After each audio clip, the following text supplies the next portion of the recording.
Hello, everyone, and welcome back to Muster in Mercia. This is going to be our first podcast episode of 2026. It's been a little while since we did the last one, but as I spoke about in sort of the last video with a little bit of an update at the end, we've been working on our setup, camera, and just really integrating everything so we can make these a lot easier and increase the throughput. So guess who's here in the corner?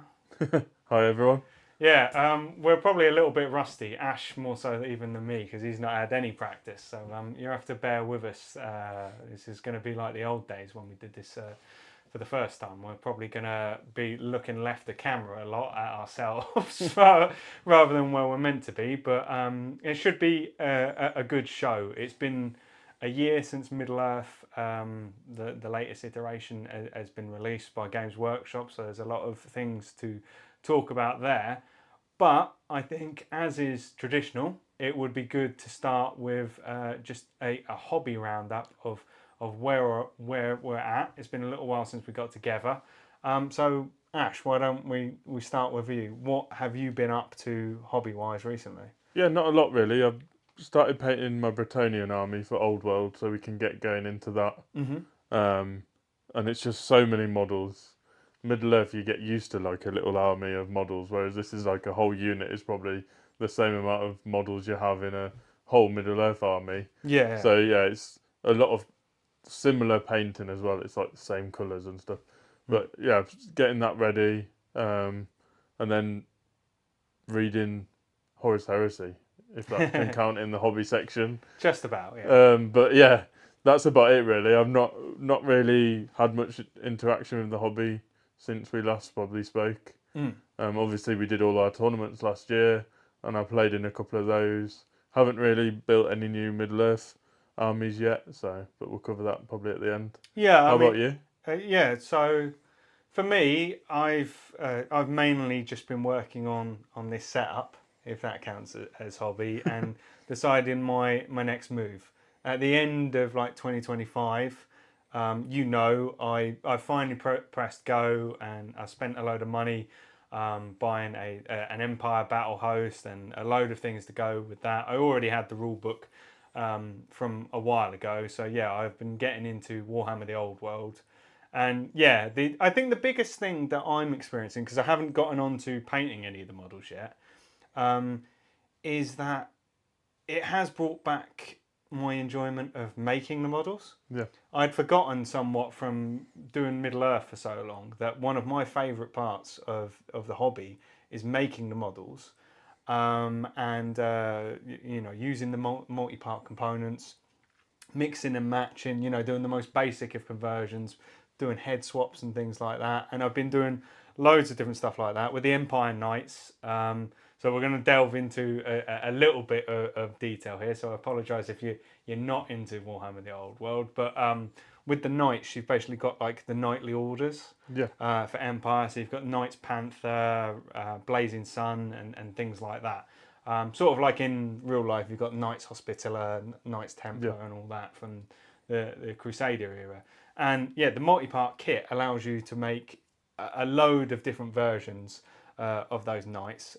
So yeah, and you with the knights kit, I think you get 12 models. Is it 12? It might even be more than that. It's quite a bit, but you get enough that you can run 2 whole units on it. Okay. Yeah, I think that is 12, and you can run them in units of 6 with command groups and everything. So yeah, I've been building them and then taking the extra bits and then slowly working with my inventory and sort of adding bits and pieces so that they look a bit like maybe they're retainers for the knights. Maybe Yeah. they've come from the same household. I really, it's a bit of narrative that no one else is ever going to experience or probably be interested Did in. you find that you But got a bit I of like that. nostalgia from it as well? Um, Like from obviously Old World is Warhammer Fantasy yeah. remade. Did you? I found that when I was putting it together, it reminded me of like when I first picked up Fantasy, probably I don't know, 15, 16, 20. Well, it's probably 20 years ago now. Well, I'll be honest. When I was into Warhammer Fantasy back in the day, I didn't really know what was going on, and I bought like you know what it was like when you were a kid. Like you had your pocket money, you had your birthday money, and that was basically it. I put my money into Warhammer 40k video games, and that's Yeah. basically all the money gone. So my Warhammer Fantasy army, and also I was into Lord of the Rings as well, so that's another Yeah. thing. But I was doing the magazines. Um, but yeah, my Warhammer Fantasy was all second hand. Okay. So I didn't actually build it at that time. I just sort of badly painted it. Yeah. So I didn't have that rich nostalgia. But it was really cool to go back and have adult money for a hobby that, like, at that time, Yeah. there was, like I say, you had to allocate your funds, and there was no way to afford it. It is quite fun. Like, I've got the steam tank downstairs. That was a model that when I was a kid, I was like, that's really cool, and I could never have. Well, I could have, but I would have had to Yeah. sacrifice other things. So I really do like that. But yeah, I do think I do a lot of conversions with my Middle Earth models, but they're hard. They require a high level of skill because you're having to green stuff. There is a limit to what you can do, at least with my skill set. Yeah. Even though I would say mine is like an intermediate skill set. I can't sculpt a face, but I'm capable of, like, doing clothing and weapons and changing poses and things like that. Um, but it just opens up your level of detail and hobbying from that aspect a lot more. Yeah. I think maybe it's because, like, I'm a mechanical engineer. Yeah. You want to The build and mechanical form aspects something. appeal to me. Whereas, like with Yeah. Middle Earth, I'm finding that with my men at arms though in the old world, Mm. they're very like Middle Earth-esque style models where it's like you have the body and maybe you glue on an arm somewhere, and I, that's about the limitation of that model. mm. But I'm looking forward to doing like the Pegasus Knights I and the just, normal Knights because they're newer kits. There's yeah, probably a lot there's more that. you can do with it. I just think multi-part plastic is amazing. Yeah, Like, within reason, you can say, all right, I've got this idea for my commander. I've seen on the back, like, you can have a Warhammer, you can have this and that. I want him like this, I want him like yeah, that. You can make it happen. yeah, Um, I do despise with the Middle Earth range that if you're going to have 24 warriors, the best you can probably hope for to add variation is to do some basic hand swaps. yeah.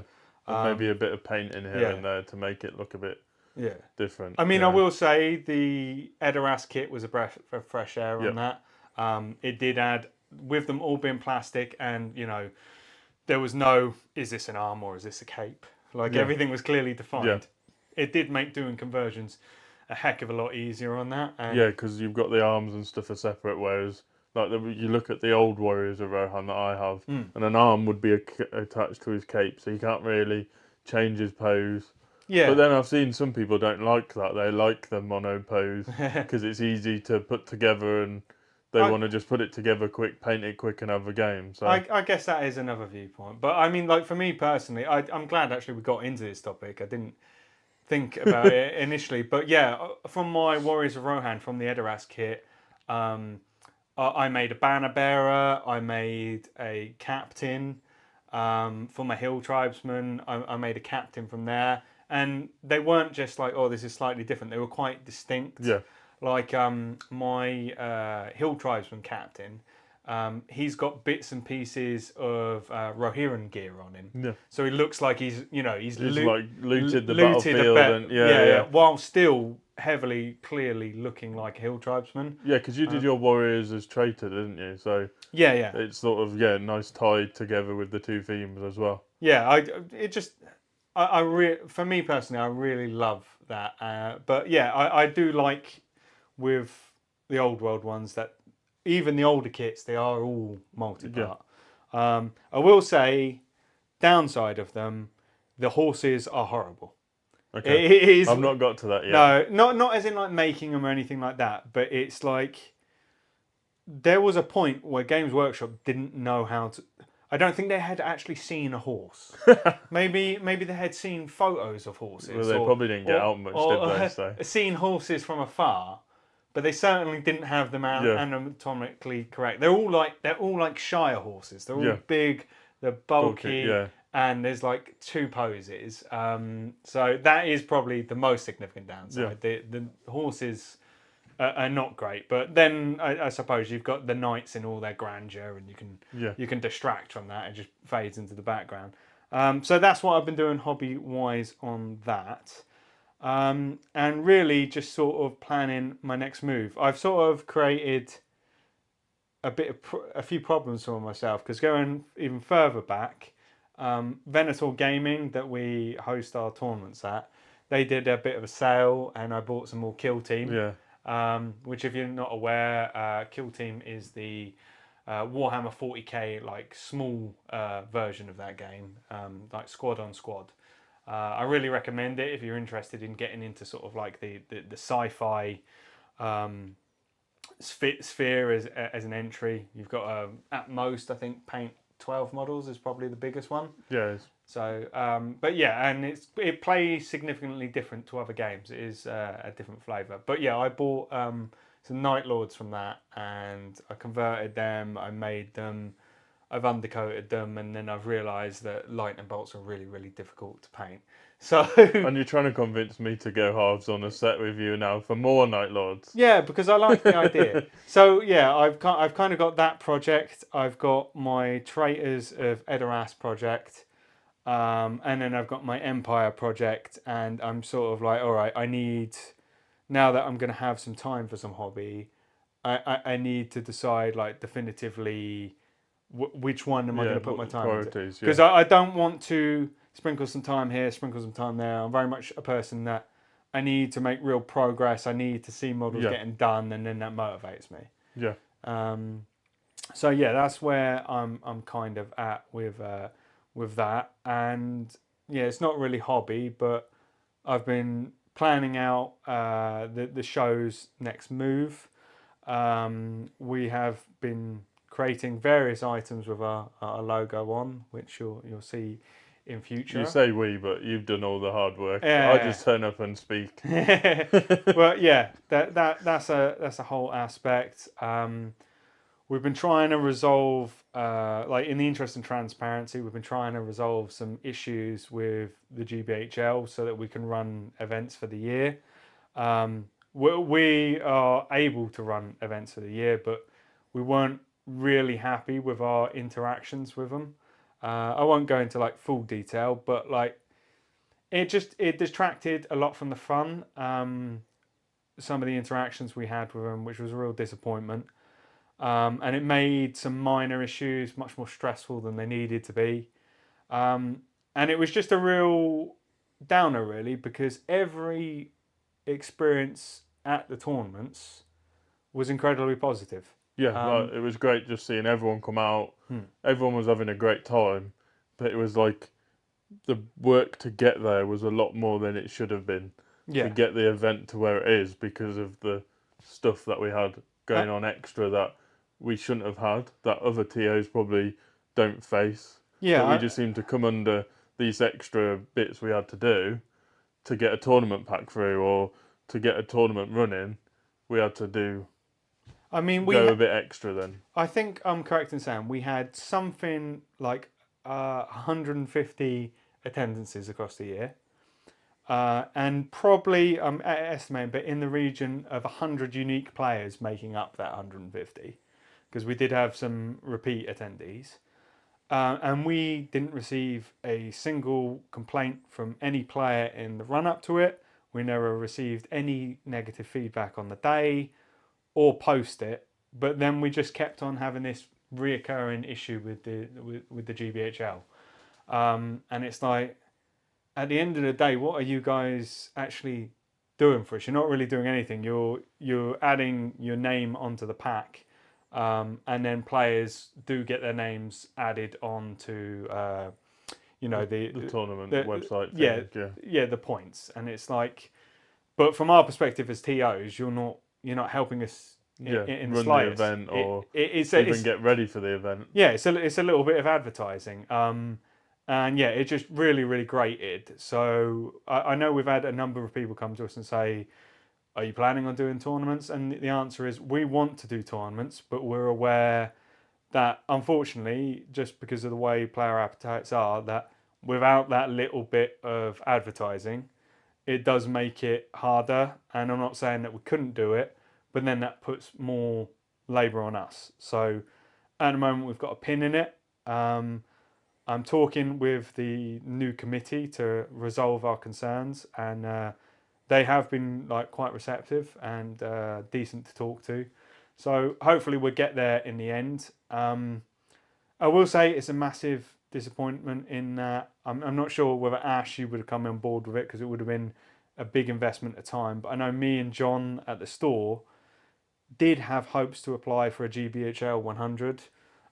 We had gone to sort of the lengths of talking about what venue we might hold it at and things. We didn't get to the point of having quotes and things, but we were quite serious. And now that window is closed, so we can't do that. So that's disappointing because it feels like it's not that our application wasn't the strongest. We never got the opportunity because we didn't feel comfortable. The trust wasn't there in the relationship.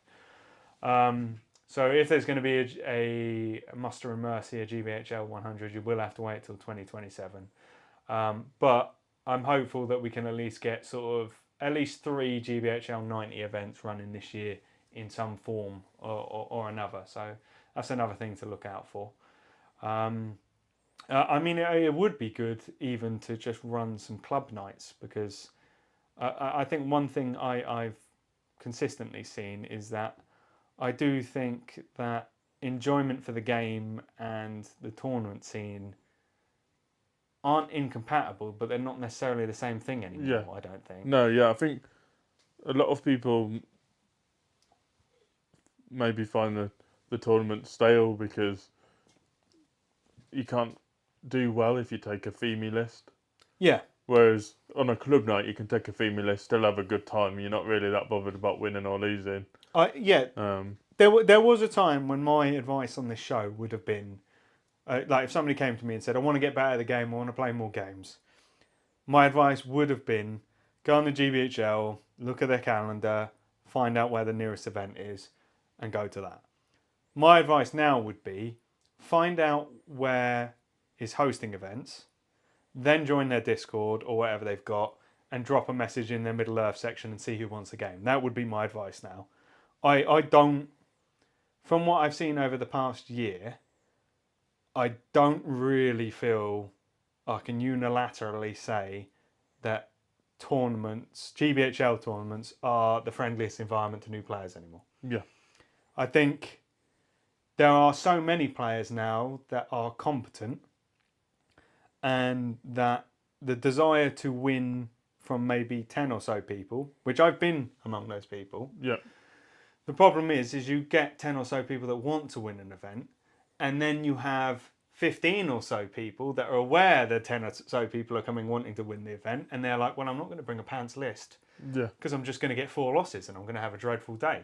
So then they bring a competent list, and then you've got the 5 new players at the bottom that didn't realise the type of game we were playing. Yeah. And then they just get flattened. Yeah, like the 80s, 90s aren't the fun events anymore. They're like more competitive. Yeah, I mean, I think one of the things I've seen some of the friendly events, and it's a small mistake, but I think one of the things I've seen them do is really go to the smaller points. And I don't think that, I think their thinking is, well, if we take some of the options off the table, we make things simpler, people can have less weapons, there's less chance of big monsters. All those things are true, but then list optimization becomes absolutely critical. Yeah. And the difference between an optimized list and an unoptimized list is suddenly a mile wide. And you can really have some mismatches of power. We went, this was in the old edition, but we went to, I think it was de-escalation event. I think it went down to 355 at its lowest or something like that.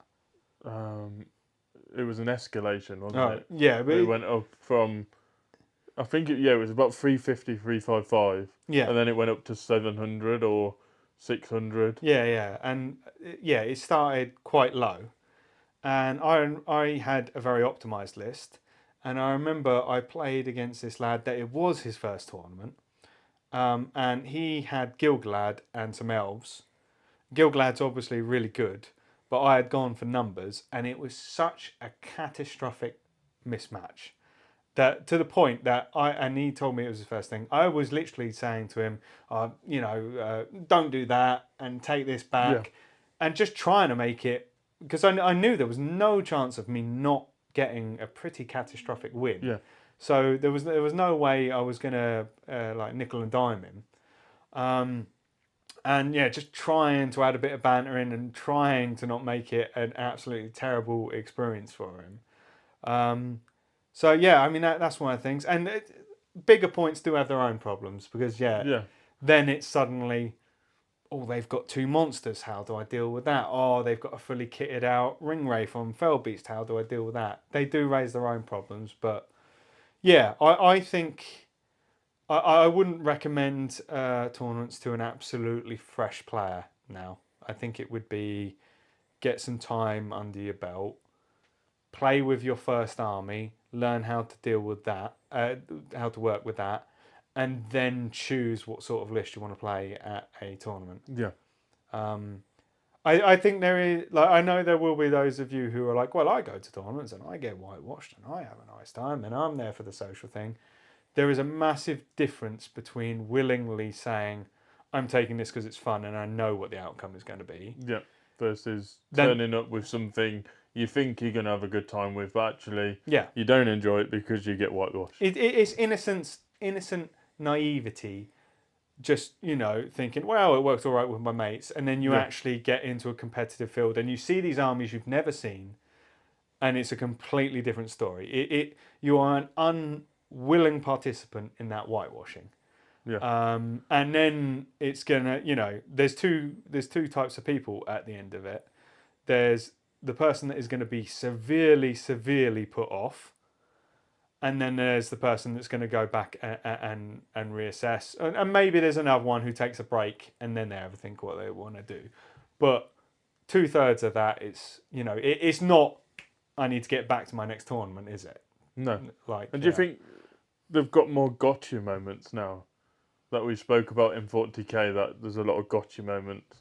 Do you think the new rules have brought in more gotcha moments? So just to officially label the net this Yeah, we're going period. to Yeah, trademark we're gotcha blending moments. into our topic of the day, which is basically state of affairs Yeah, for the game 1 year on. And yeah, I feel like the conversation has naturally moved that yeah. way.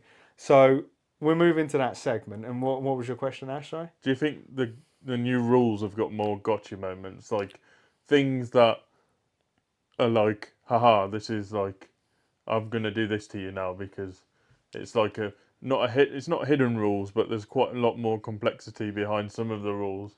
For I example, the Saruman list where he's got all those extra spells that he can do. so like I've been playing I feel like it's slightly mislabeled. Like I've been playing a lot of online games and people they take a negative term that people know and then Yeah. they apply it to things that aren't necessarily that. And like in the game we've been playing, people have been referring to people doing PvP as ratting. And it's like, Okay. no, I'm from the old school of gaming. Ratting is when you hide Yeah. and you get people. And I feel this gotcha thing, I've heard that thrown away around a lot. Yeah. And I don't feel like it's what's happening in general. Okay. I feel a gotcha is when the other player is completely unaware of a rule and you're about to do something and they go, actually. And they're kind of aware Yeah. that you maybe don't know this or you maybe don't know the consequence or the thing that comes after that. Okay. That's what I feel a gotcha is. And I do still think that there are very few of them in Middle Earth. Okay. I feel what we've seen in the rules is there are a few, not loads, but there are a few feel bads Yeah. The most notable, I think, is Saruman's lightning strike in. Is it Army of the White Hand? I forget which one I it is. think yeah, It's the one where you can take the Uruk Scouts, the Dunland Warriors, and Saruman. It's the lightly armed one. That's meant to be the force of Isengard at Isengard, rather than the one that goes out to Helm's Deep. That one with its lightning bolt, it's like nothing. There is no real strat against that. no, because even if you hide behind a building, he can still get you. It doesn't need line of sight. There is no strategy. You can Well, kill a lot of stuff straight away. it's also if the only strategy is to have like loose formation with your troops, Yeah, and then if you do that, a smart player will wait. They will Yeah. just wait until inevitably the lines gather. You're going to have to close ranks at some point, yeah. and then they do it then. But I guess if you've got a big unit Mm. where you need to be 6 inches to your leader, that's not as easy to do. Mm. So if you go in against like a horde army, it's quite easy for him to just get rid of quite a lot of. Yeah, but what I'm saying is at the beginning they could spread them out, Yeah, but at some point you're going to have to come together anyway. So that's a complete feel bad.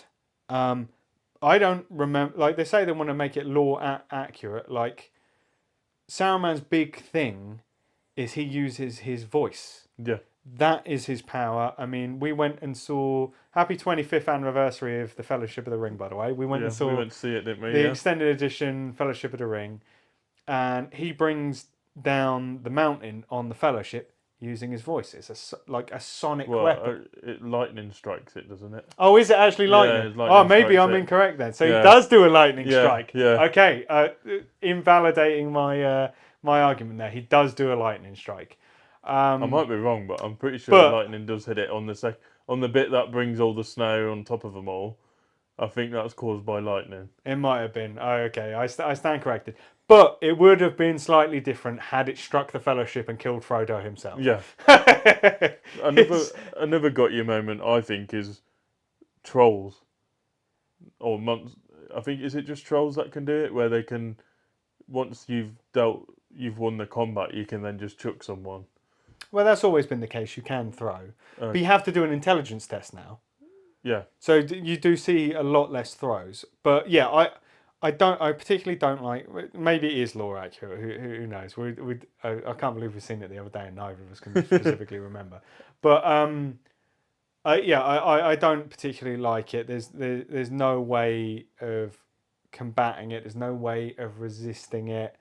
I mean, even if heroes, if they were in range, could just resist it, that would be a massive improvement. Yeah. So I don't like that. I mean, there are other ones, but I don't want to go through every example. But that's an example of I don't like. But I actually do, in general, think that not the army building, which we'll move on to, but as I said a year ago when we first got the edition, I think in general the rules are still incredibly solid. But and this is I didn't play, like, transparency. I didn't play any events last year. I did play games, but I didn't play any events. But I do actually think being a TO for 5 events, because I didn't play in any of them, and observing a ton of games, like people that were there will tell you, when I wasn't doing rules things and I wasn't doing material for this, I sat down at a lot of tables, watched a lot of games, did a lot of rules helping and stuff.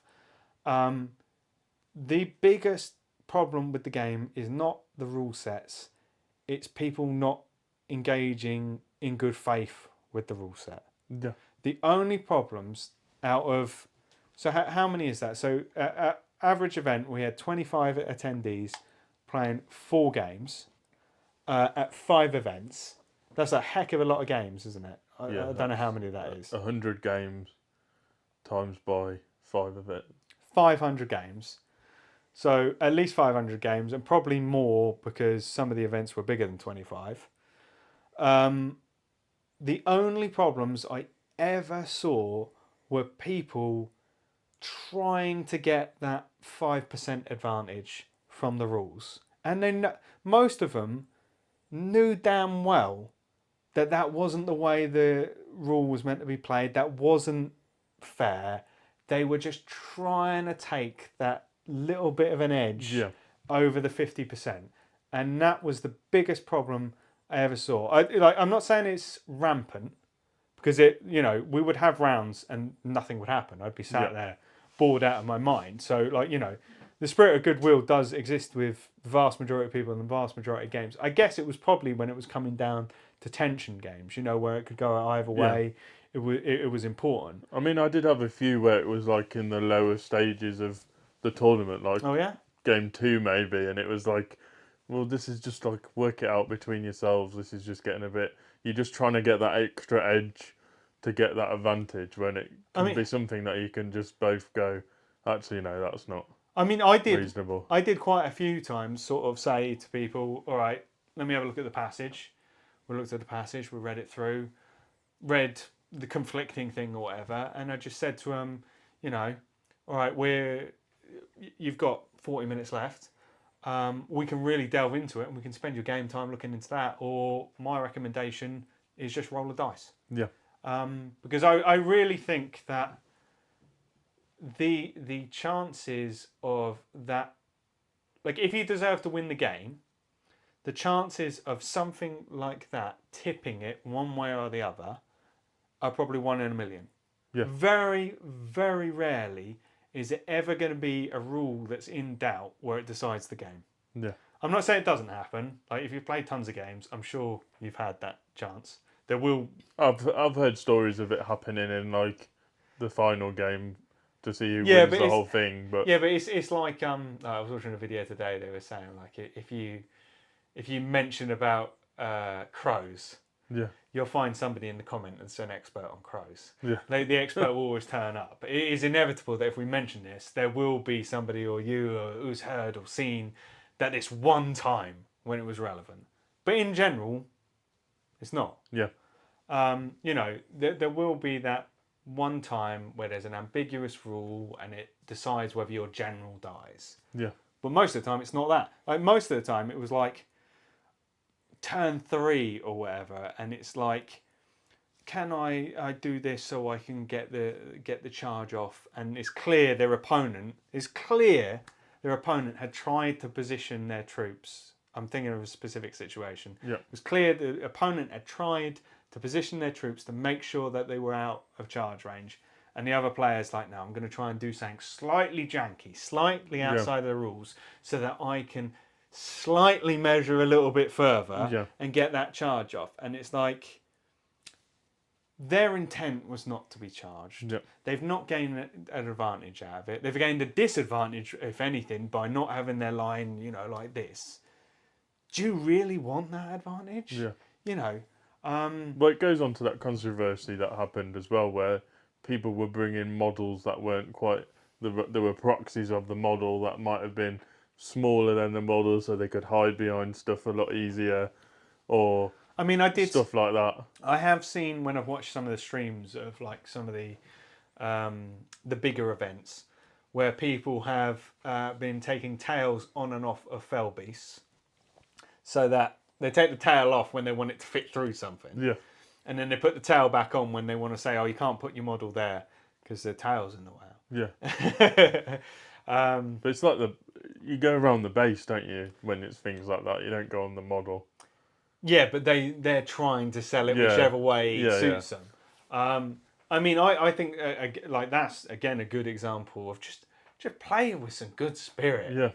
Yeah. I can make, like, there's nothing in the rules that says unless someone has been really aggressive in their rule pack, there's nothing in the rules of saying I can make a fell beast proxy twice the size of the fell beast. Actually, I think we do actually have that in our pack, saying it's got to be approximate size. But say somebody's not written that and they do that, just play with some common sense. That would be my biggest appeal in terms of problems with the actual game. Yeah. So you'd say there's more loopholes for people in the new rules? I think, and I've said this many times, so I'm sorry if I'm beating an old drum here, is that this game is not chess. Yeah. it's not clearly defined, and no war game is. No war game is clearly defined. You can do this, and you can do that, and you can do this. Yeah. It's impossible. Like, no matter what level of detail you go to, there's going to be inaccuracies. We can't measure.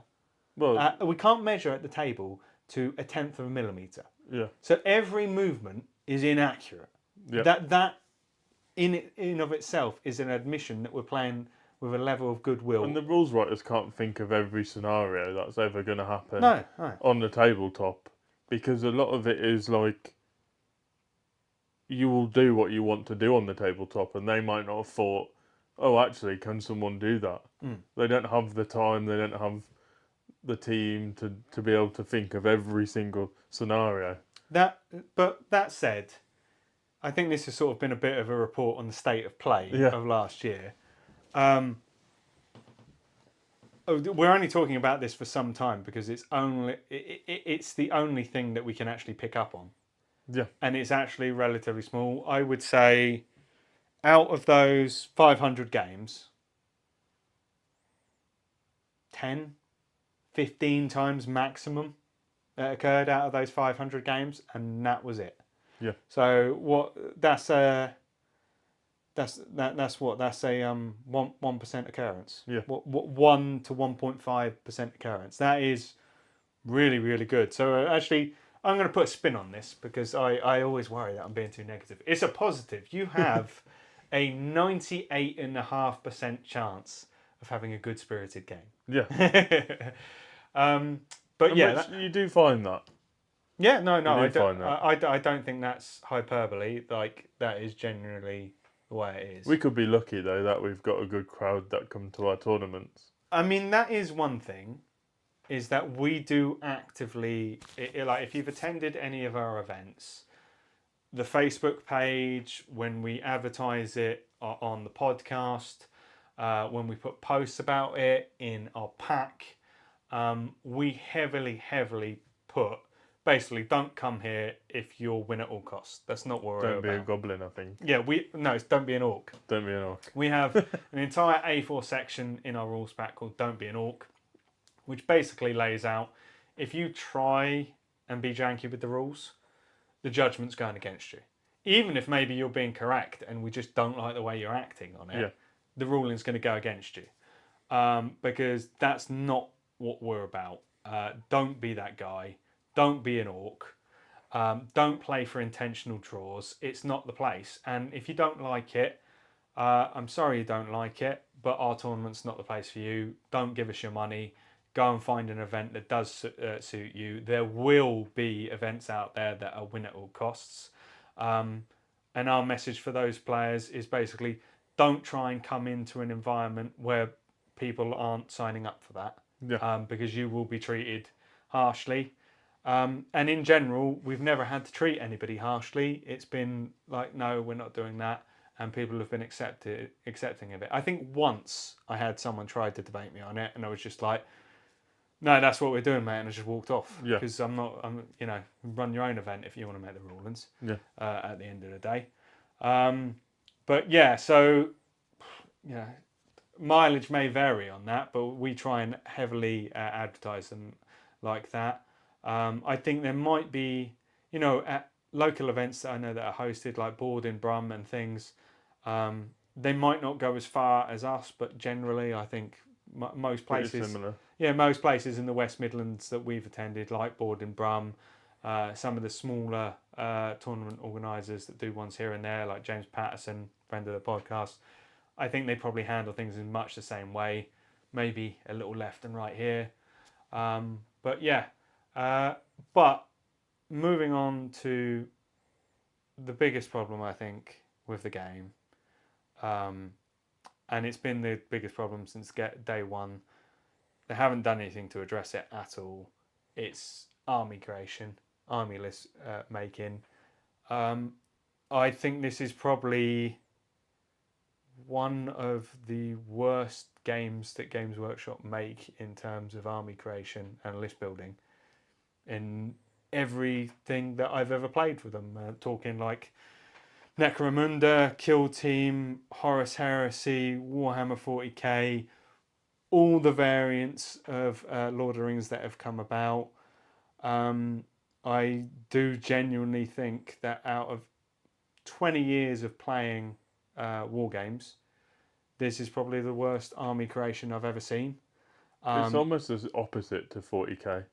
Well, Whereas 40k, they've now said, paint your army whatever colour you want for Space Marines. yeah. You can play them as any of the Space Marine chapters. Well, this is And now it's like with Middle Earth, it's like, well, no, if you want to play this list, you've got to have this leader, or general, you've got to have Yeah. these models in that list. You But- can't put any of the other models, for even if they're from Mordor, into this list. I don't know if you were playing though at the time though, but Warhammer 40k learnt from this. They did this in Warhammer 40k. They made list building really restrictive.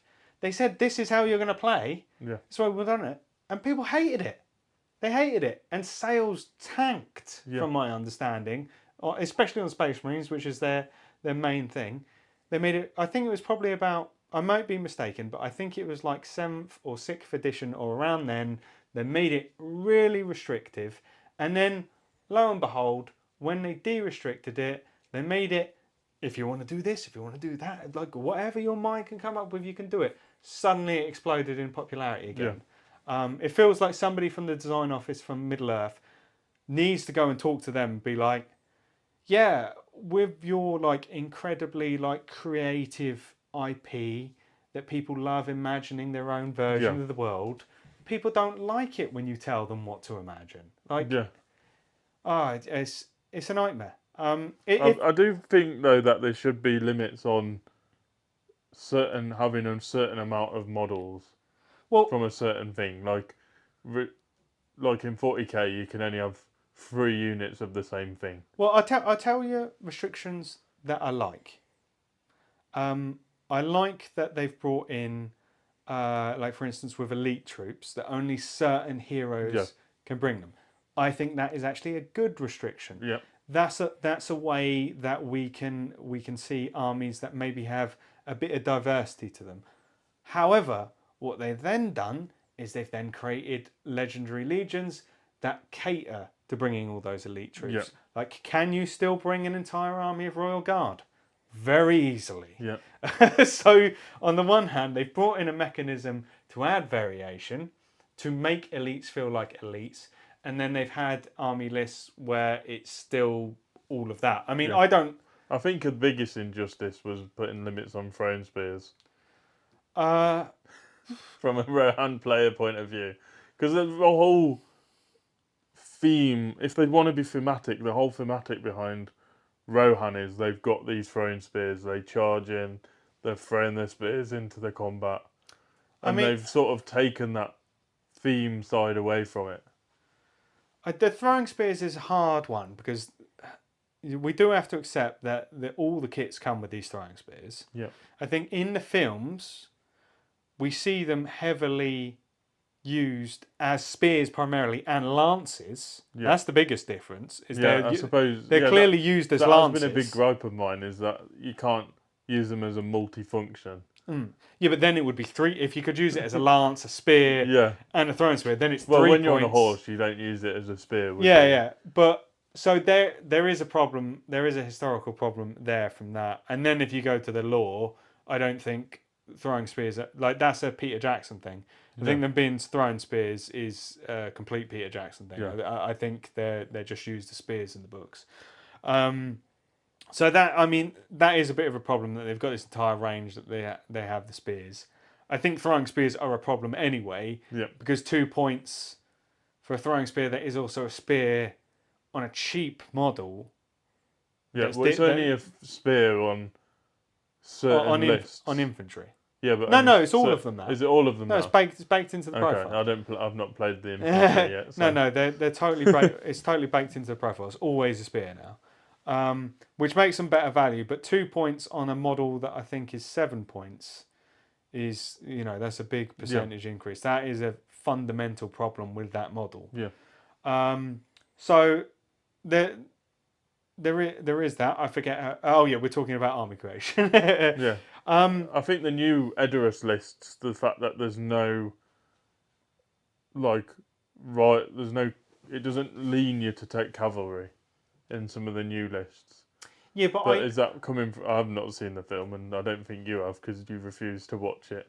I don't. Yeah, but I don't want to watch the anime because I actually quite like the models. Yeah, I quite like all of the new models, to be honest. And I think if I watch the film, I will like the models less. yeah, I don't mind them being like, oh, this is, and like in my mind, Hera is just here's a shield maiden Eowyn character from the past. yeah, From what I've heard about the film, I feel like if I watch the film, I'm not going to like Hera yeah, anymore. I quite like if you paint them in traditional Rohan colours. All of the princes, Hammer and the king and everything. Like I quite like it all. I feel like if I watch the film, I would like it all a lot less. yeah. I'm cool with just not knowing the full Yeah. extent of their backstories. But I'd like to see more cavalry in a Rohan list because that is their whole lore, isn't it? That well, they are horse people. They are horse masters, but I think in the books they are quite adept at fighting on foot and on horses. Yeah. I think that's like their preference, and like obviously one of the reasons they all go on horses to Minas Tirith is they need to get there quicker. Yeah.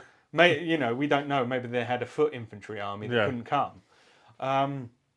But yeah, to bring it back round to the core thing, if you're not aware of the problems, I just think it is.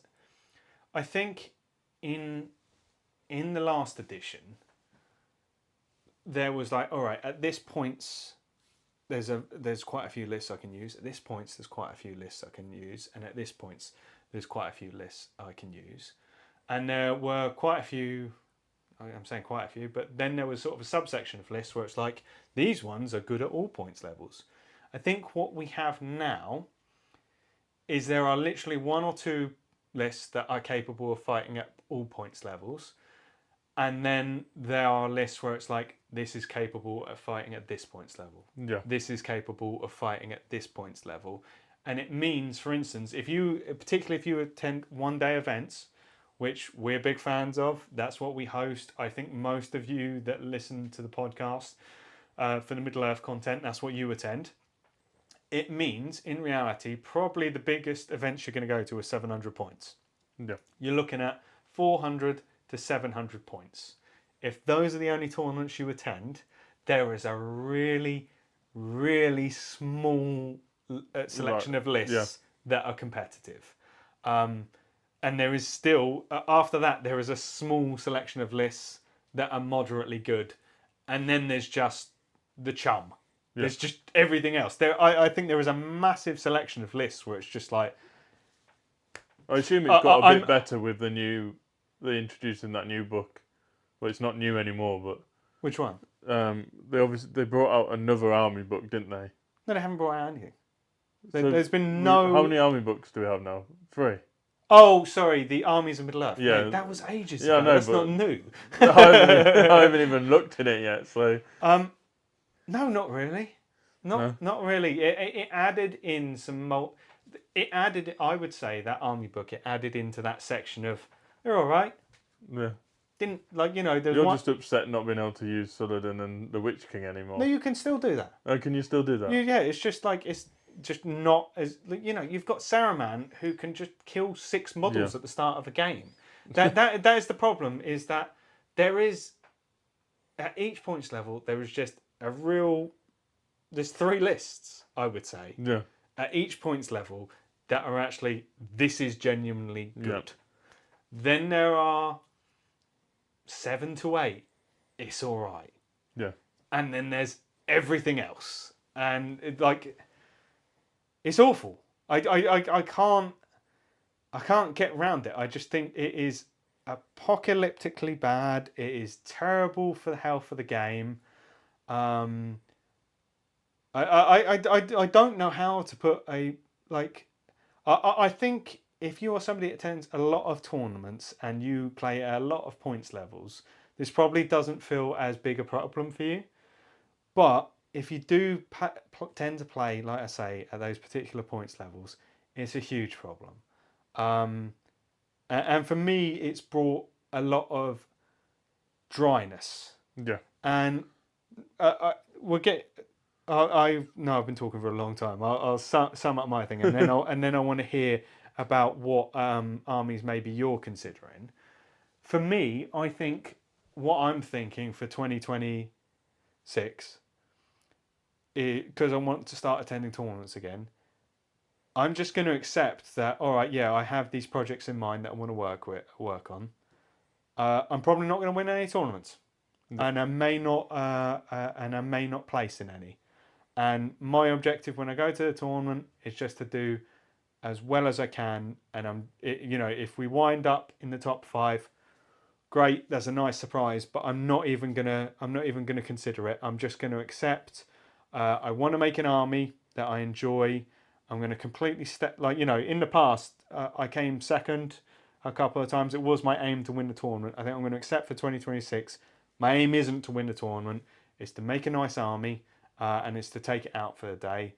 Have some competitive games where I'm probably going to lose one to half of them, and that's my lot. I don't think that is how tournaments should be. Yeah. I'm not going to take anything that's should on paper be objectively awful, but it's just that those good lists are that much better. Yeah. And that's going to be my acceptance of it. I think there's probably a lot of you out there that are doing that at tournaments, and I've met quite a few of you that have just leaned into that acceptance.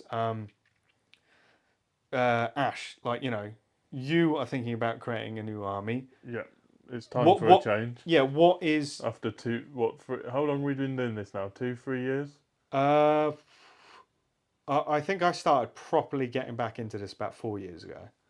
Yeah, so I've had my Rohan army then. Yeah, I remember because it's when we adopted the dog and we've had the dog for 3 years now.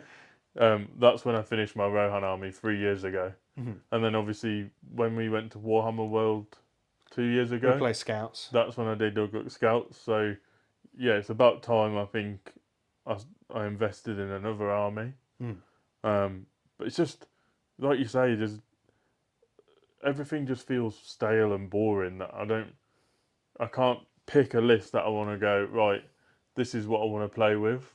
Well, I feel like I need to go down the theme route again, but maybe something that's maybe easier to play with than an all cavalry list or an all Uruk Scouts list. So I'm thinking maybe like a Rivendell list because I quite like the whole lore behind that, or what is it?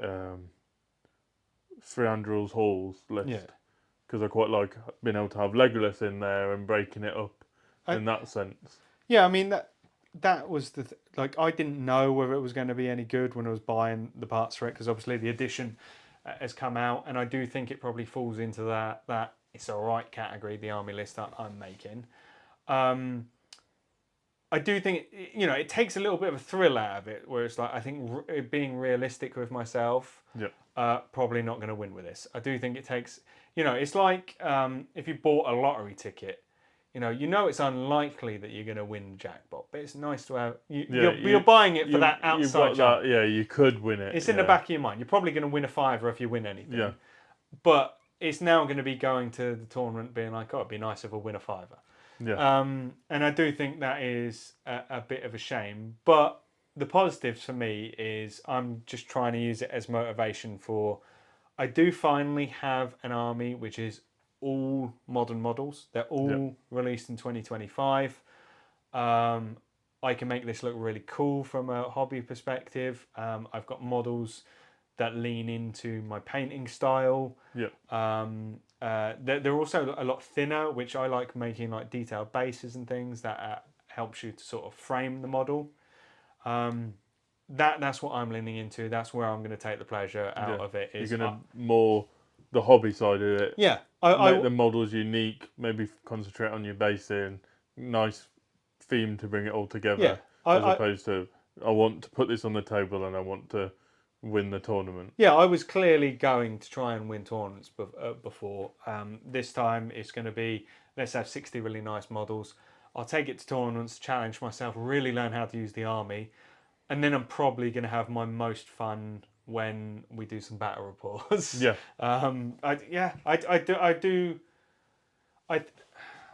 I said this right at the beginning, that I feel what they've tried to do is say, we want to engage with the theme aspect. Yeah. We want to engage with the lore aspect. And what they've forgotten is that, unlike Warhammer 40k,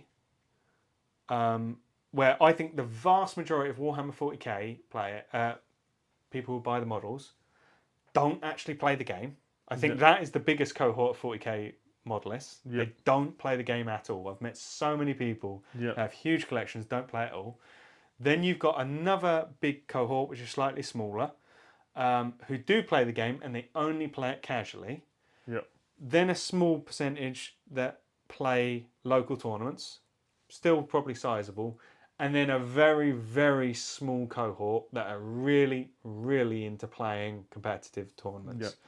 And, compared to Lord of the Rings, obviously that cohort is in the thousands still. Yeah. It's still very... It's probably bigger than our whole competitive Yeah, it's scene, still so. very big, but their high end is a tiny part of... I wonder how many of them actually play the game, are interested in the lore, build their list thematically around the lore. A bit like, because Middle-earth, a lot of the time, I bet the majority of people buy the models because they like the lore. Yeah. They know the films, they know the books. They have invested in, like, I want elves because I love elves in the books, or they're like, I love dwarves because I love the dwarves. Yeah. Whereas in Warhammer, it's like, in 40k, is it like, how many people, I wonder, have actually read the books behind the lore of their chapter that they pick? Or no, I think those people who don't play the game and who play at home, I think most of them have. Yeah. I think they're the real enthusiasts for the lore, and they make up the majority of the hobby. I think that's always the case. People that love the models, that love the lore, are the majority. They're just not maybe the pointy end of it. But because I didn't quite get to my point on it, was so the pointy end of the hobby, the tournament scene for Warhammer 40k. I do think, I'm not going to put figures on it because I just don't know, but I get the impression that people who attend casual tournaments, people who attend competitive tournaments, are still a minority, less than 50%. Yeah. Maybe even less than 25% of the overall hobby. Lord of the Rings, I think, is completely different. Because of the reputation that the gbhl has built, because of the high quality of the TOs that exist and the good events that they put on, despite the small size of the hobby, I think, well, this is just based on people I've met, both online and in person. 9 out of 10 times, you talk to people that are playing casual games of Lord of the Rings, and they're like, yeah, I go to the occasional tournament. Yeah. I think casual engagement with tournaments is massive in this game. And I think even bigger than that is the fact that with Warhammer 40k, you have match play guides and things, and you have the match play scenarios and stuff. Casual players don't bother with that. Yeah. There's a completely different section and they do their own thing. Yeah. Whereas in Lord of the Rings, most people, even in their casual games, are essentially playing match play. Yeah. The engagement with structured play in Middle-earth is massive compared to other game system. So the official rules have a huge effect at how it's played at grassroots, all the way to how it's played at like Ardacon and things like that. And that is the problem, is that it suddenly feels radically different because they've tried to push it in this theme direction, and it should have its own section in the rule books. It should be exactly as it's done in Warhammer 40k. It should be a bit like narrative play. Yeah, they have an entire section in Warhammer 40k, one of the most aggressive game systems that Games Workshop produces, that is notorious for people getting board wiped in turn 1, not even being able to play the game. They have an entire section of, here's for casual play, here's for narrative play, Here's for competitive play. We're going to produce all this stuff. Like, they produce separate books for competitive play. Yeah. They produce separate books for narrative campaigns. Yeah. They've just done it with the 500 Worlds. But in Lord of the Rings, it's like, now we're going to muck up competitive play, structured play entirely by forcing this narrative structure on it. I think they I'll let you take over. I could go on all day. I hate it. I hate it. In Does my 40k, they head in. seem to work with the tournament organizer, the TC. I think it's a UK TC in England. You go to a local tournament like at Venator. They play to the UK TC standard. Like Yeah. the board is set up like a if you went to a massive tournament, whereas our tournament play is more casual play, but in a competitive scenario. Like you say, we're using, if you're playing at home with your mates or you're playing a tournament in the GBHL, you're playing the same scenarios, you're playing the same rule sets. But yeah, they've tried to go thematic, but I don't think they've thought of the tournament competitive side of it when they've done that. And they should, like you say, I feel like they should come up with a separate rule set for tournaments, or maybe the GBHL needs to come up with a separate rule set that says, right, this is how you build lists for our events. This is how you. I don't think setting terrain up is a step too far. I think that takes the enjoyment out of it. But maybe the GBHL need to go, right, for our events you can use these rule building sets. I think it's been done in a really naive business sense as well. Yeah. And again, they could have compared it to other games and learnt from them. I think what would have been great is if they had done something like, when they released the game, done broad, like, okay, so you've got your competitive section and just done broad strokes rules. Here's Rohan, here's Mordor, here's Minas Tirith, here's Minas Morgul, here's Moria. This is how you can create competitive armies for these things. Real basic, no special rules for it. Another section. These are theme lists which are not intended for competitive play. You can have everything that's laid out from scenes in the movie. Doesn't matter whether those armies make any bloomin' sense. It's just, right, this is who's at Pelennor Fields. Do that. Then what they could have done is they could have done exactly as they've done in the previous edition and released army books that come out, and it's like, all right, here is the competitive version of this situation, and done their their legendary legions, done them again, learnt the lessons from last time, resold us new legendary legions, and then also, have your narrative campaigns tied into the back of there. Suddenly you've got a product that you can release once every 5 months or so that everybody is going to want and builds on the foundation of what you've already got. And right at the beginning, you're able to use everything. Nobody could complain about that because, you're not getting all the special rules and things, but Mordor don't have an advantage over Rohan because you haven't done any of that. Yeah. Just baseline it and then build it up. I'd love to know what people would think on that. I just think that the core rules, there is more than enough. We don't need army special rules to make the competitive game interesting, because the foundations and the basic rules that we have on profiles are interesting enough. Yeah. They only needed to add that in because we didn't have a proper refresh edition for so long that the game got stale. Yeah. That's what I think we do need to remember. That's why we got Legendary Legions, is because the game became stale. By changing every profile like they did, They've gone too far. No, I think that's good, but that was the reset. Yeah. Give us blanket things of, here's what you can choose. Here's your actual genuine restrictions in terms of like the bodyguards and things like that. Go away and do what you want. Yeah. I wonder how much of it is driven by, the dirty word license.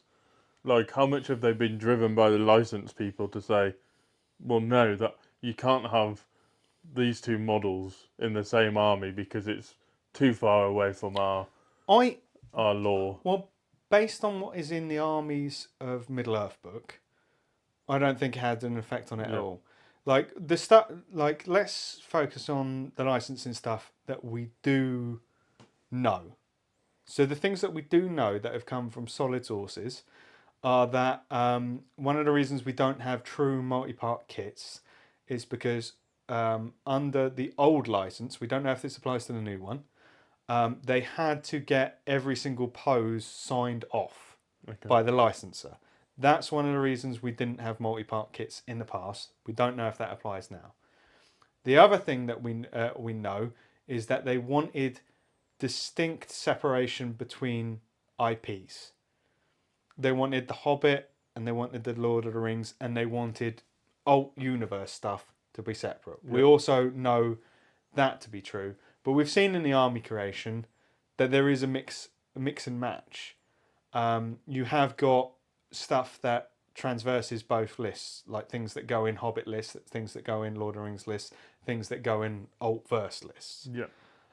And we have also got a retention. There are still things that are Games Workshop inventions. We even saw new models last year that were Games Workshop inventions. So there's clearly room for negotiation, and I don't think there is one universal rule of this is how the license is done. I personally feel that the army list creation is mostly decided by the Middle Earth team rather than licensing. On models, I think there's more of a discussion of maybe we are restricted there. But on army creation, I feel that they've mostly had a free hand. Like maybe it had to be in a different book, but I think they could have done what they wanted. Yeah, it's almost like they need like you say, a separate army book where it's like, okay, you want to play Mordor, you don't get any special rules, but you can have any model from the Mordor list, as long as I guess Well, it's I will timeline appropriate. I will say that there are army lists in the armies of Middle Earth that are somewhat like that. There is a Mordor list where you can take a very broad scope of models, but you don't get any big positives. So it's like it just goes straight into that. Yeah. It's all right, or trash. Yeah. Because there's lists that get huge advantages. Yep. And I just don't like it. No. I think it would have been really great to just bake all the special rules into the profiles, which they've mainly done, and then just said this is what you can choose. Do away with the army bonuses for the time being, and then re-release them as Legendary Legions, afresh, different, and new. You could have still said like all of the models we've got, they can go in a list. Maybe they don't bring that special power they used to have. Yeah. But they could have still existed.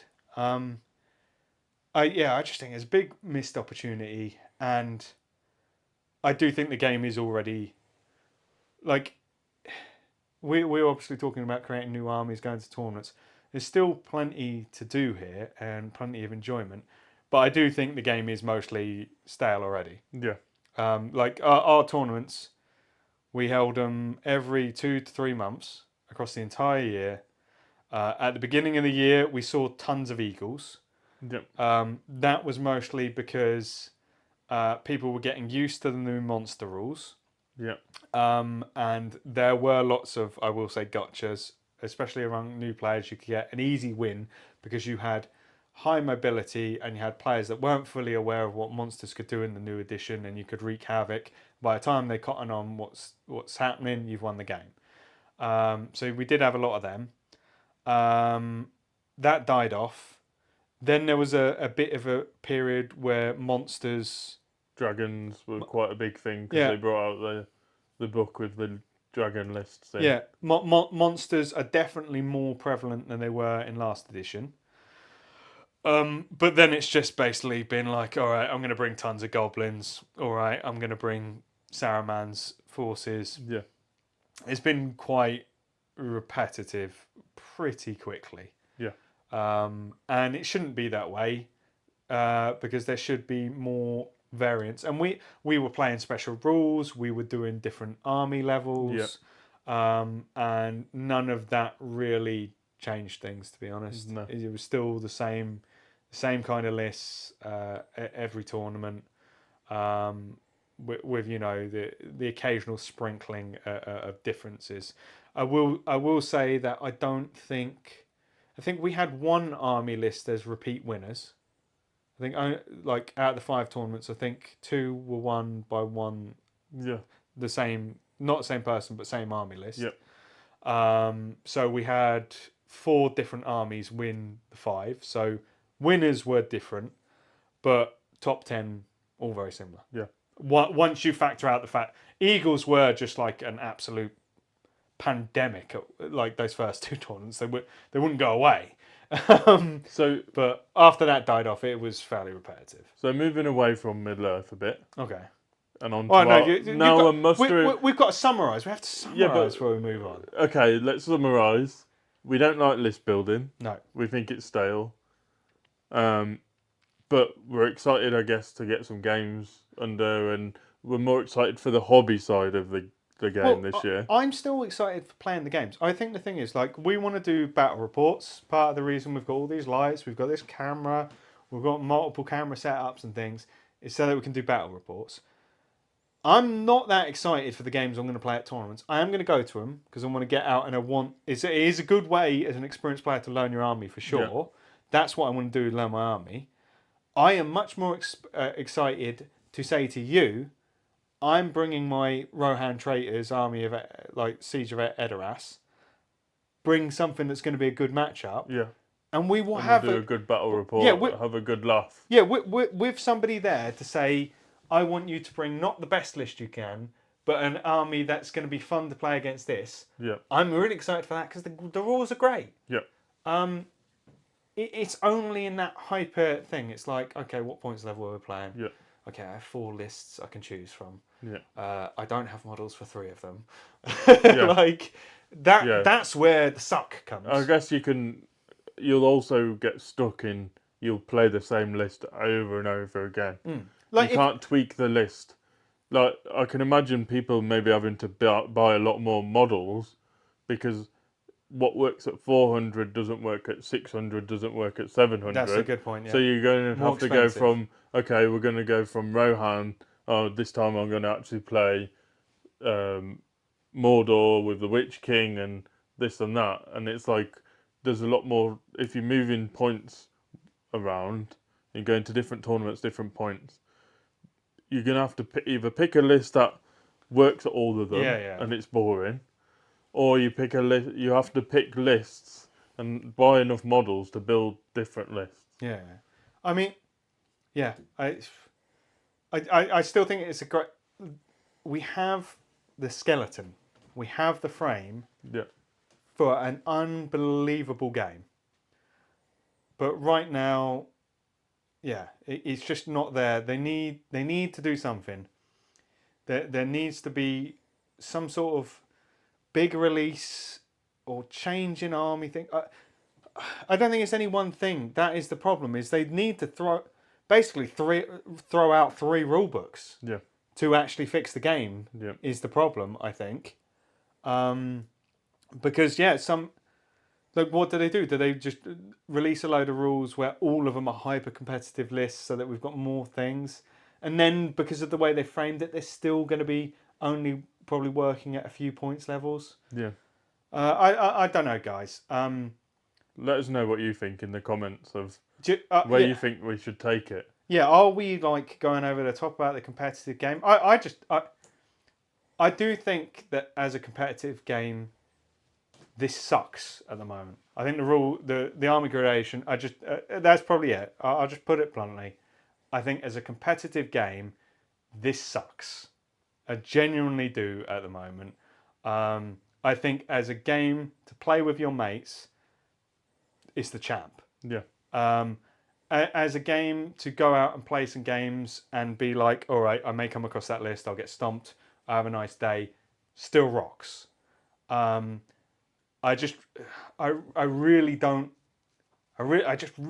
see the interest in playing this at a high level to win anymore, unless you're just going to accept that there's 4 or 5 lists you can play, unless you're willing to go tons of tournaments at different points levels.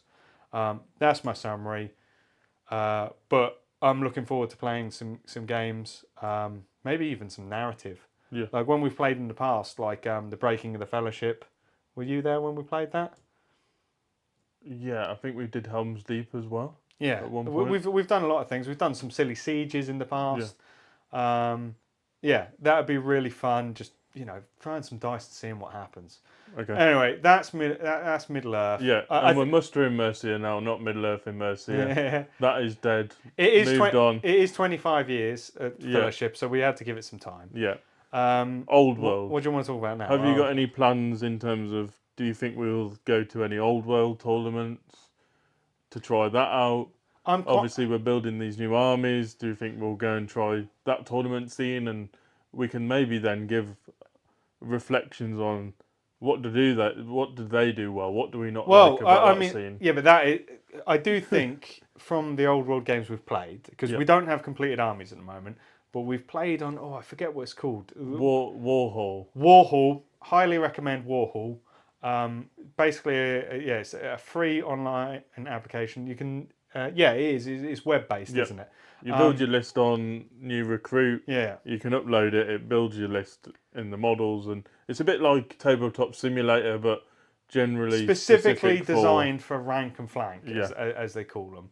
I will put a link to it in the description of this video.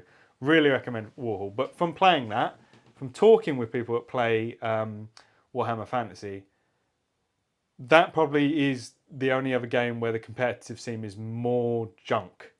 Okay. Like I have no idea why you would want to play that game competitively. Yeah. At all. Like it's like, oh, this is genuinely, it's like, oh, this is really fun. This is really lighthearted. I'm having a great time here. Like that's cool. Like you were talking about nostalgia. Like when I was playing it, because I went to the Warhammer World celebration last year with a couple of other friends. Not you. You're a work colleague. I was just like, look at this. I don't even know what that is, but that's cool. Seeing all the models that I saw in White Dwarf, I used to love the battle reports. It's an ultimate, like, I am just pure joy. I'm playing this for fun. I don't know why anyone would want to play it in a competitive way. It feels like, how could I ruin this nostalgia fest? What's the one thing I could do to really spoil this? I do genuinely think it's play it competitively. Yeah. But I wonder if the competitive scene is more like you're just playing a couple of games with people during the day. Well, yeah, I have no interest in playing that game ever in a competitive manner. Down the road up in Nottingham, I know the Honest Wargamer. I don't know if you watch him. No? No. Well, he does. Sorry, Honest Wargamer. He probably doesn't watch us. He does. He definitely doesn't watch us. He does really good coverage on Warhammer: The Old World. Square-based podcast. That's what it's called. Yeah. It does it with a Canadian guy. I really like it. He does host small tournaments, and it does seem like it's mostly get together and play some games. So I might go to something like that. Yeah.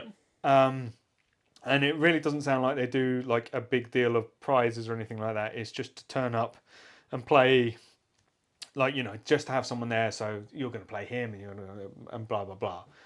I would do that, but no. From the outset, I have more fun. Maybe some battle reports. No, yeah, it's completely not the reason I'm getting into that game. I have no interest in playing it competitively at all. So I mean, it's the same with Warhammer 40k. You just collect. Well, that's I guess now. That's for a different reason on Warhammer 40k. In that, I don't have the time, the interest, the inclination, the funds to follow that in a competitive thing. Yeah. You've got to be model churning. Yeah. But no, I do think that we could do some old world battle reports. I think that would be fun. Look at our cool models. Yeah. That's basically what it's going to be. Yeah. I mean, I'm picking out names for characters, man. That's what I'm doing on that. It's a bit far from me. My future, my children in the future, hopefully one day, that hunt down this video to take the mickey out of their dad being an absolute nth level nerd, can find it fine. Yeah. But no, I'm one step away from drawing up family lineage lines You may as to well show be how playing they're Dungeons related. and Dragons at this point. Huh? You may as well start playing Dungeons and Dragons at this point. Mate, I love a bit of headcanon. I love a bit of headcanon.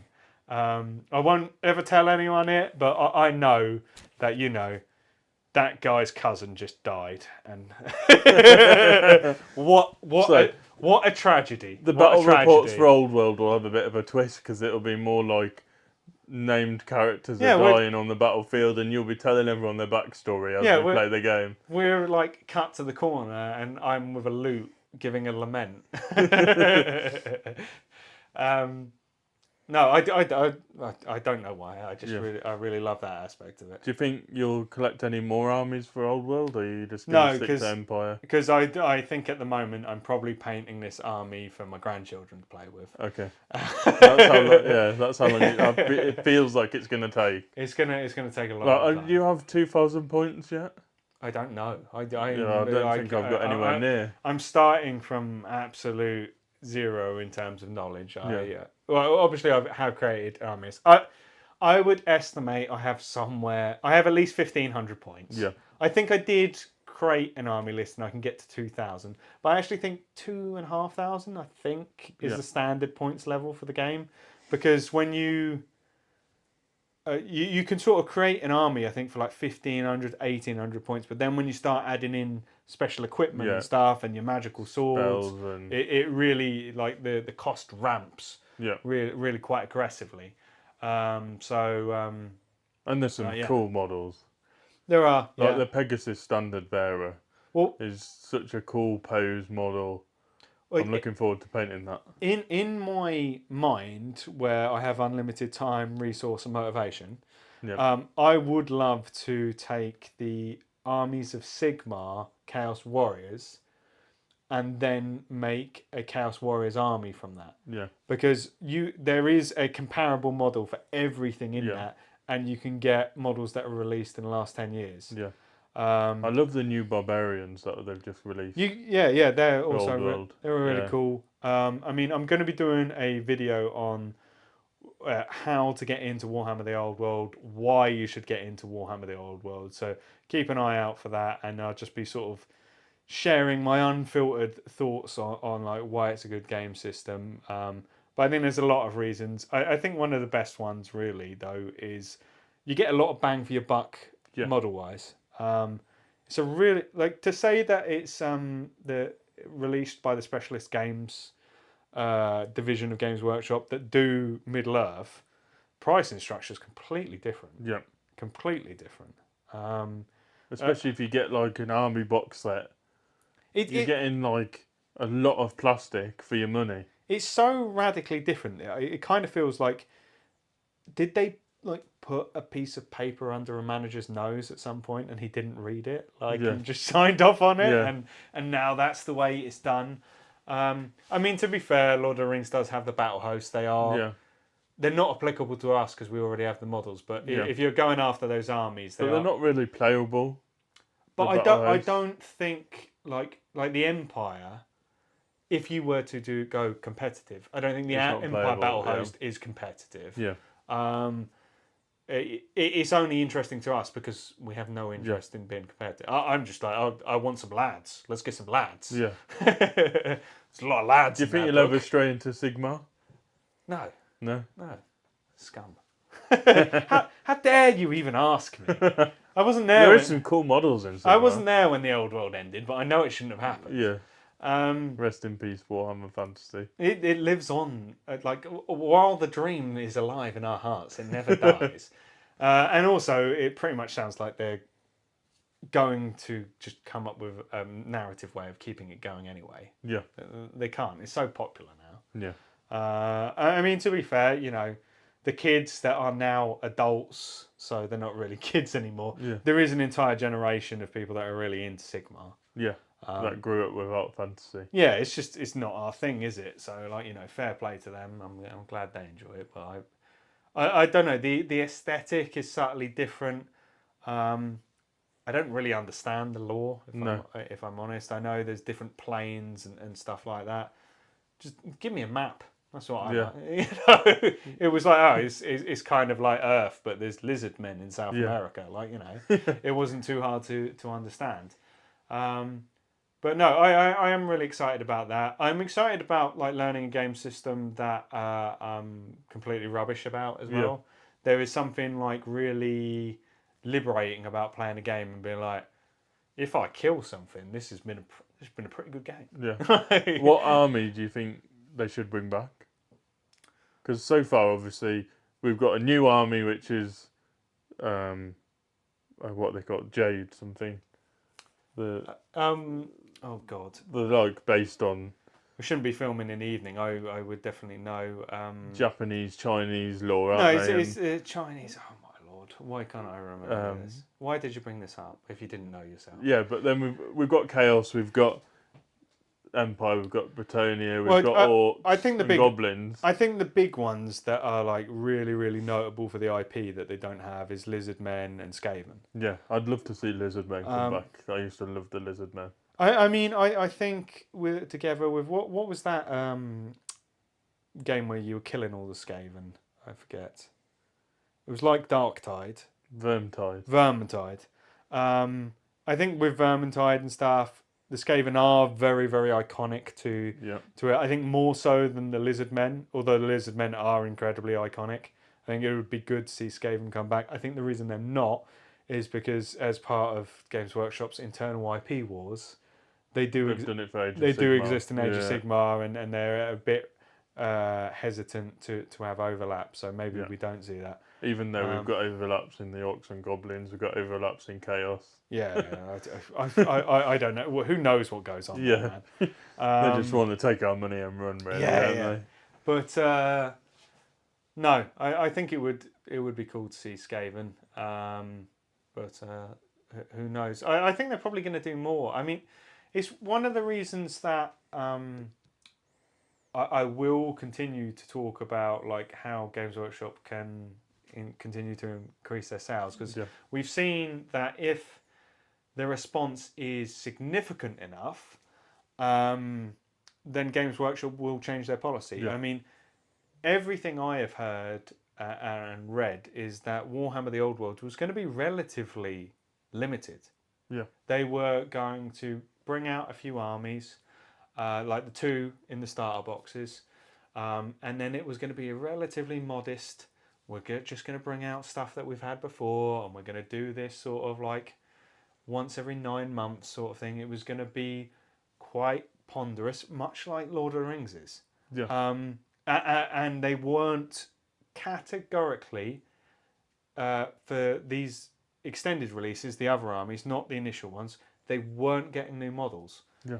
And the policy is completely changed because it flew off off the shelves. Now, I guess it's like Horus Heresy, isn't it? Like again, that yeah, is becoming as popular probably as 40k. and somebody rightly within Games Workshop needs to take responsibility for the fact that they had a change of strategy on Horus Heresy.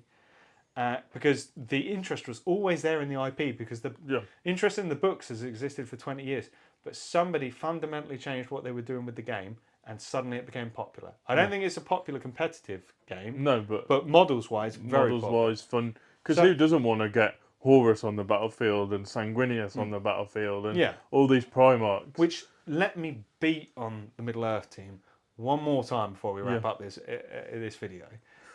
So whoever is doing the strategy in there needs to take responsibility for the failure of the game as a commercial success. Yeah, I'm not talking whether we find it enjoyable or not. I'm going to put on my hat. I own 5 shares of Games Workshop. I feel quite passionate about yeah. those shares You go to becoming the more shareholder valuable. meeting Yeah, I will. and ask them about it. I will shout as a minority shareholder, a very minority shareholder. I think they need to take responsibility of like, are we saying that Lord of the Rings IP isn't popular? Are you going to seriously tell me that we don't have the framework with the most successful fantasy franchise of all time? Like the fantasy franchise that launched everything else. Dungeons and Dragons, Warhammer, Warhammer 40k, every fantasy book that is ever written about orcs stems from Lord of the Rings. And they had that such incredible period of success for 10 years off the back of it. It is not the IP's fault. If it is not selling, it is the way it is being sold, it is the way it is being marketed, and it is the models you are releasing. Yeah. It's not the law, because you're telling me a game that they've created the lore behind, they've created like Warhammer, Horus Heresy, Warhammer 40k, Age of Sigma, Old World, they've built that lore themselves. It isn't, arguably, it isn't as big as the lore that Tolkien built, and isn't as popular. So why isn't it? I'd be like, if I was on the board of directors, I'd be like, sorry, why I'm going to have to go in and edit that out now. why is this game not doing very well when it's got this backing? Yeah. It's got this nostalgia. It's got this, like, you can blame the fact that, yes, 25 years ago was the first film, then we had a year later, we had the next film, year after that we had the next film, then we had the Hobbit films, and yes, now we've got this anime. That's not really been that interesting to people. It's not bringing new people in, but you don't need to bring new people in because the models are cool, the game is cool, the game is fun. I'm 100% with you. Like, every time they get somebody that doesn't know what Warhammer 40k into Warhammer 40k, it's a hard sell. They need to learn who Horus is. Yeah. They need, like, it's like you could get a GCSE in it. Like, there's a lot there. Yeah. Any 30-year-old man walks into Games Workshop, he knows who Boromir is. Yeah. He knows who Aragorn is. Yep. You better believe he knows who Legolas is. Yeah. Like, the depth of knowledge for the IP is... Well, the films are selling out in the cinemas. Yeah, well, a 25-year-old film we went to watch, and it was full. Yeah, and we've got the Search for Gollum coming out. That's definitely happening. So there's going to be a new theatrical film. Hopefully it's not terrible. Please don't be terrible. A new theatrical... Is Peter Jackson doing this one? Is it? I don't know. I don't know. So. I don't know. I'm just sort of... It's going to be an anime again. No, it's not. It's definitely live action. But yeah, so that's a massive opportunity. That's loads of free advertising for them. I really do hope that they have a think about this. I think the biggest thing that they need to do, probably going to say it every episode we ever mention the thing, even I'm a little bored of saying it, I'm sorry, is they need to stop. It's great that we have plastic release time. Stop releasing things that are of limited use to limited armies. Release Orc Warriors in plastic. Before you release Shelob. Yeah, they go into more lists than any other warriors. Why haven't you done it? It is the most obvious commercial release you could possibly do. Yeah. All Moran and Orcs. It's infuriating. Are they even making a business case when they consider it? I don't understand it. Every single person that plays the game, if they released Mordor Orcs, good Mordor Orcs or good Morannons in modern plastics, every single person who plays the game would buy one set because we all use them. Yeah. It's infuriating. And Riders of Rohan.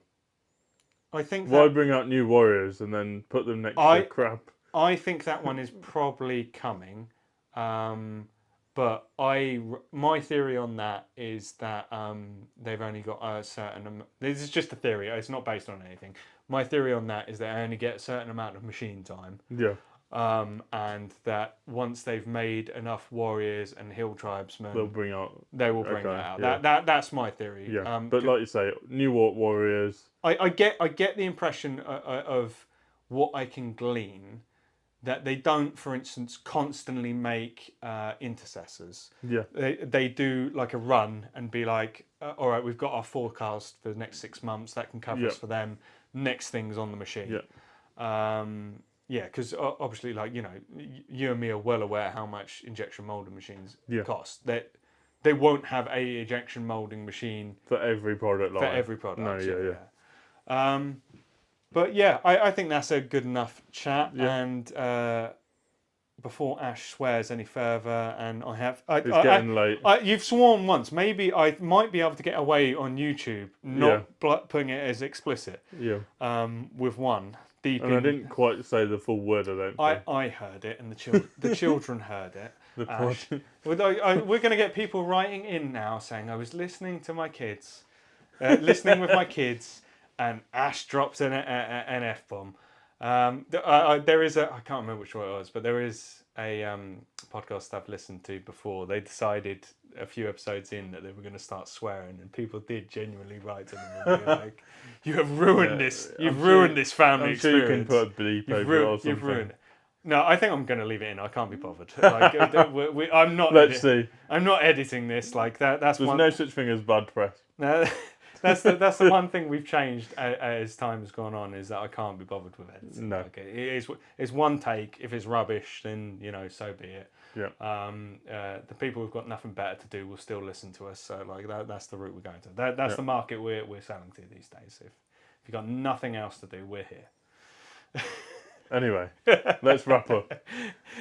Yeah. And the next video like this will be soon, hopefully. Yeah. Try and do a few more of these. The whole idea is that we can churn these out a bit quicker, get around to them more often, be a bit more reactive. Hopefully you've enjoyed this episode. As I say, it's our first one in a while, so we're still shaking off the rust. You know what Ash is like. It's hard enough to get him to talk at the best of times. You got anything? I've been quite talkative today. Yeah, I've been holding it up for all the time. Anything you want to close off with, Ash? Just looking forward to the year ahead. Yeah. Getting some variety in there, spending more time doing hobbying, getting some tournaments in again, and making more content, doing the battle reports. I'm looking forward to doing that. Yeah, and if you do feel so inclined, please do give the video a like, give us a subscribe if you're not already. I'm stealing it from you. If you're not already subscribed, I do really appreciate the first video back, how much of a response that got. But if you can help us gain our momentum back and get a bit of traction, it helps the channel, helps our motivation, and we've got a lot of content to come, and it would be good to share it with you. But yeah, Ash, say your goodbye and then I'll sign us off. See you everyone. Yeah, we are Muster in Mercia, and that's all we have today. Cheers, everybody.